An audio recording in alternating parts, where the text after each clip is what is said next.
Some cameras never die. They go on to become camera legends. Are we on? Oh, hey, what's going on, you guys? Sam from cameralegend.com, and we are back today. And today's video is another video that I want to proudly say was brought to you by you, because this is from a suggestion made by an Instagrammer, a fellow Instagrammer, fellow camera-loving Instagrammer, whose name should be popping up on the screen right now. I want to thank you for the suggestion. And if you remember on Instagram, I said if I were to make a video, I would credit you for it. So thank you very much for your suggestion and for watching. Anyway, and I just want to tell you that, I've been toying around with the idea of doing this video for quite a while because I have a lot of material on this, but when you look on YouTube, there is an endless supply of videos on these two cameras. So that's why I didn't do it right away. But if you check my blog, I have done articles on these two cameras before. So without further ado, let's talk today about two cameras from another generation of digital cameras, two camera legends that made a big impact. Today we'll be talking about the Canon EOS 5D Classic and the Nikon D700. Well, do you guys think it's time for me to get rid of these glasses? Let me see. I hope I'm looking in the right place, but yeah. All right, yeah, so anyway, hey man, that looks okay, right? Not too bad. So I hope you guys don't mind today if we go back to this format, what one of you guys called the hostage videos. You guys are brilliant, man. That's why I love this audience. Anyway, yeah, because honestly, I hate doing these videos mainly because of the editing. I really hate the editing, so I'm trying to keep it as simple as possible so I don't have to do a ton of editing, but I will give you guys a lot of information. So I've had a lot of experience with these cameras, so the only thing I can add to whatever everybody else has been talking about these cameras is just my experience from the time period that I got these cameras. So I got this one in 2005, and my first D700, I got it in 2008, but I ended up having to sell it to fund something else. So I got this one actually in 2015, 2016, something like that, when they became pretty cheap.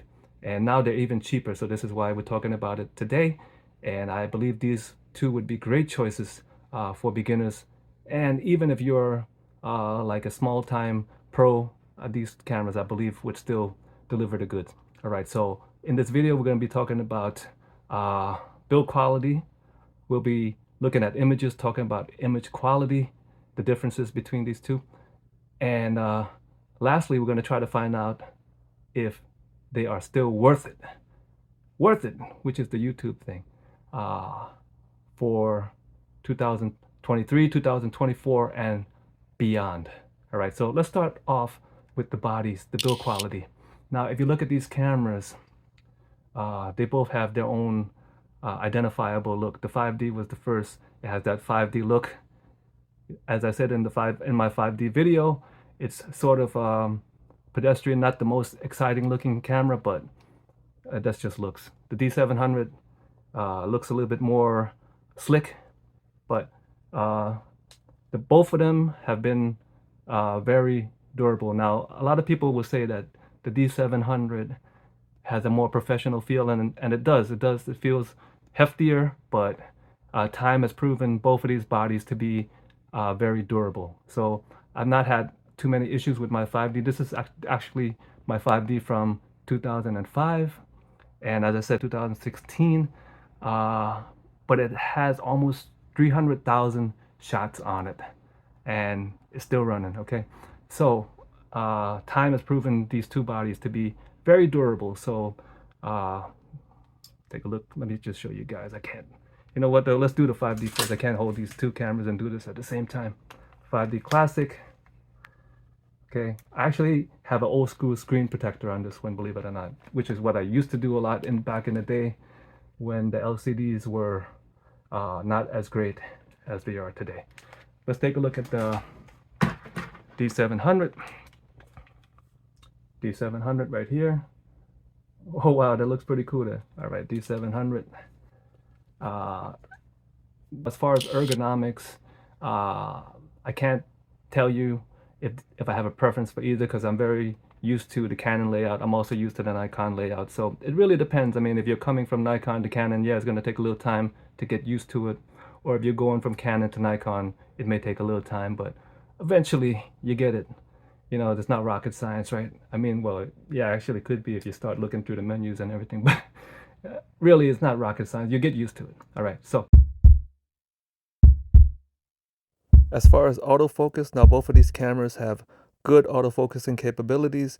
The D700 has a far more advanced system, but I've always used the center point on both cameras where they are both very reliable. Now, as far as image quality, let's take a look at some images and I'll walk you through the image quality of these cameras. Now, while these two cameras are capable of excellent image quality, in my opinion, they put out distinctively different looks. If I had to make an analogy, I would say that the 5D has more treble in its images and the D700 has more bass in its images.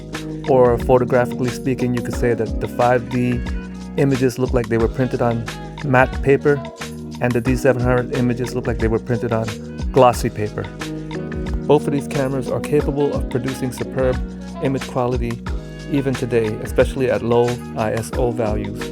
Both of these cameras do well at higher ISOs, but the D700 retains better color fidelity at higher ISO values.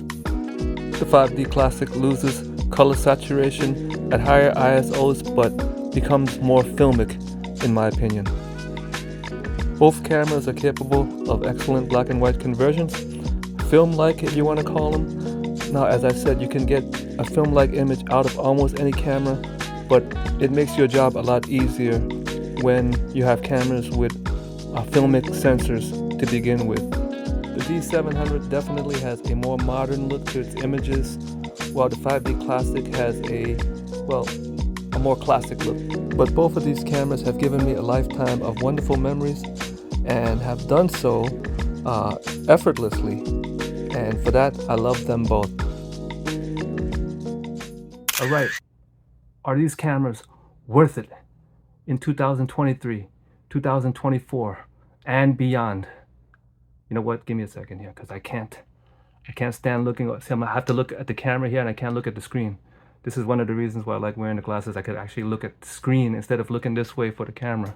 All right. So, are these cameras worth it in late 2023, 2024, and beyond? In my personal opinion, yes.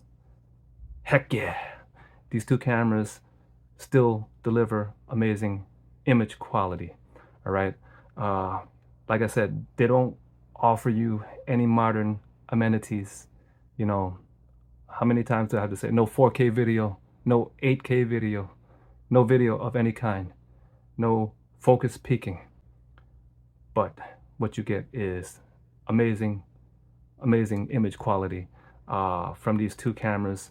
I believe that the 12 megapixels, even though actually they're closer to like, well, the 5D is closer to like 13, but anyway, 12 megapixels was a little bit of a sweet spot for the full frame sensor. You know, you got what you call the PHAT Pixels, PHAT, man, PHAT, PHAT Pixels, giving richer tonality, color gradations, whatever BS. Anyway, it's not really BS though, because it's true. But anyway, they give beautiful, rich, and like I said, filmic images. You can definitely coax film-like images out of both of these cameras. And the best part of it all, you don't have to spend a ton. Now, on my last video, which is about the Leica M9, which not a lot of you watched, and I'm disappointed with that. Anyway, the Leica M9 is going to cost you $2,000 to $2,500, so you can get that Kodakchrome like color images. Well, I would like to say that you can get Kodakchrome like color images also, especially from the Canon EOS 5D. Now, a lot of you guys actually a couple of you guys, have said to me that Canon had worked with Kodak to produce this Kodakchrome-like look on the 5D, and I'm inclined to believe you guys. You know, I don't doubt you guys, but in my own research, I cannot find anything to verify that, so that's why I never mentioned that. But you can definitely get Kodachrome-like looks out of the Canon EOS 5D. The D700, as I mentioned while you're looking at the pictures, has what I would call richer, fatter tones, more reminiscent of something like medium format. It's actually, to me, it's like a crossbreed between the best of film and digital. So as I said, I call it the magic sensor, which was originally introduced with the Nikon D3, and almost every Nikon full frame camera from the D3 on up has had that kind of rich, thick look. So it really depends on your personal preference, what kind of look you like better, the 5D's more transparent look or the D700's more magical look. All right, but you know what though, at today's prices, get them both, man, come on. Get them both. That's all I could say. They're both great cameras. All right, so thank you guys so much for watching. I hope you guys got something out of this. Sorry for my hostage video, low production values, but I really don't want to waste a lot of time editing this video. All right, so I hope you got something out of it, and if you did, don't forget to give me a big thumbs up, comment. I know a lot of you guys have 5Ds and D700s. Would love to hear from you guys. And you know, if I had listened to you guys before, because as I said, this video was a suggestion. If I had listened to you guys before, instead of listening to myself, if I had listened to you guys before, I would probably make it to 1 million subs. But since I only listen to myself, I'm at 1,100 subs. So help me get to 1 million, or help me get to at least the next 1,000. Don't forget to subscribe if you're not already subscribed. And I will catch you guys next time on theCameraLegend.com. And oh shoot, we should be taking these cameras out, man. Shit, wait, give me a second. All right, so how are we gonna do this now? All right, let me try to see if I can get it to do both. All right, so thank you guys so much for watching. I appreciate you guys. And until next time, let's take a mega dose mid-2000s double whammy CameraLegend.com photograph of you guys with these two super camera legends. I'll catch you guys next time on theCameraLegend.com YouTube channel. Yo, it's Camera Legend.